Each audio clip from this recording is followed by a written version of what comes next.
What's up, guys? Welcome back to Bible with Guns. Today we're in Proverbs chapter 19 and 20. Let's get started. So, Jax, go ahead and give us your takeaway from these chapters. All right. Oh, I guess I should tell them we are in a hotel. I've been singing Hotel, Motel, Holiday Inn, and they don't think I'm cool. So. Hotel California. And he's been singing that.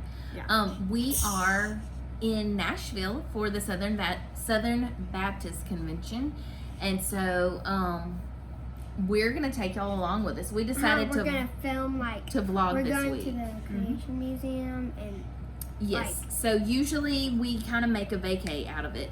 Vacay.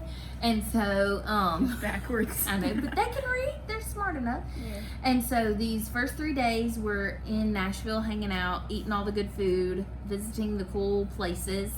And then we're moving on from here, and we're going to go to the Creation Museum and the Ark encounter. And we're very, very excited. And so we've kind of decided to video some of our trip and share with you guys on our channel at the end of our trip.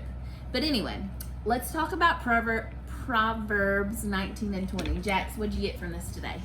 Okay, so throughout this chapter, some of the main points he's been covering, well, one of them, is to be wise with your money. And so if you're not wise with your money, obviously, you'll grow poor. And so I like how the Bible is, well, Proverbs, is explaining itself by showing what happens when you get poor. It says the poor are looked down upon, and no one really likes the poor. Which is sad. Mm-hmm. Which is why you gotta be wise with your money. Yes, be wise with money, but also God has a heart for the poor, and I think it's important for us to remember He sees us and He cares for us, and He calls other Christians to take care of the poor. So that's a cool takeaway. John, what about you? What was your takeaway? My takeaway was in the first chapter, Proverbs 19, verse 2.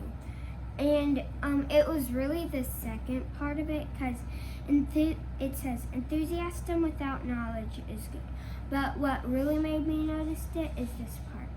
If you act too quickly, you might make a mistake. So that's kind of like, if you just read a book, like, he did this, then that, okay, if you just speed through it. Yeah. You're not gonna know anything about it. You're just gonna know that he, yeah. Not much comprehension. Right. And I think that can be applied to almost anything. Anything we do rushed and not, before we think about what we're doing, can get us into trouble. And so yesterday we talked about thinking before we speak, like don't be quick to speak. And so that kind of leads into what my takeaway is today.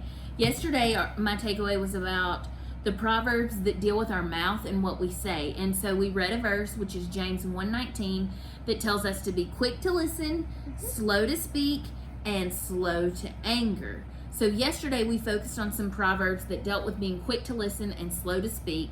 Well, today my takeaways come from the two Proverbs that we read today, and the things that stood out to me dealt with anger. Proverbs 19:11 says, good sense makes one slow to anger, and it is his glory to overlook an offense. We are using wisdom when we are careful not to react to things that make us angry. If something makes us angry and we are quick to react by saying something ugly or punching them in the face or just reacting quickly, we're not showing that we have good sense. We're not being wise.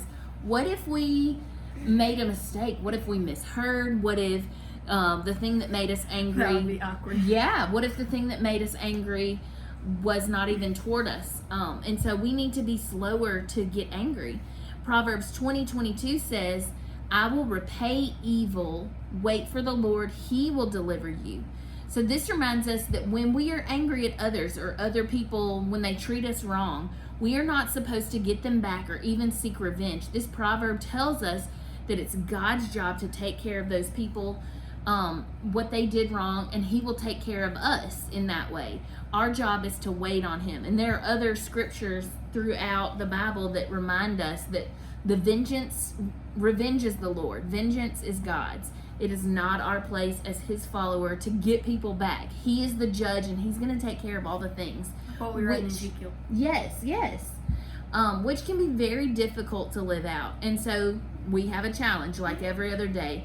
Our question is, do you struggle with anger in any areas of your life? And not gonna lie, like our family just had something that made us mad a little bit. Not a big deal, but it made us mad. And then we go and read Proverbs, preparing to share with you all and to see what God has for us. And yes, right away, like, okay, it's not our place to deal with this. We got to trust in God and not be quick to get angry.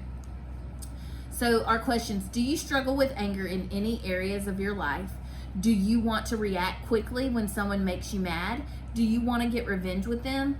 Let's pray and let's ask God to help us put these proverbs into practice. This wise living that we're learning about. Let's pray and let's ask Him to help us. And let's try to live that out this week. Let's try to be quick to listen, slow to speak, and also slow to get angry. All right, friends, we will see y'all tomorrow. Bye.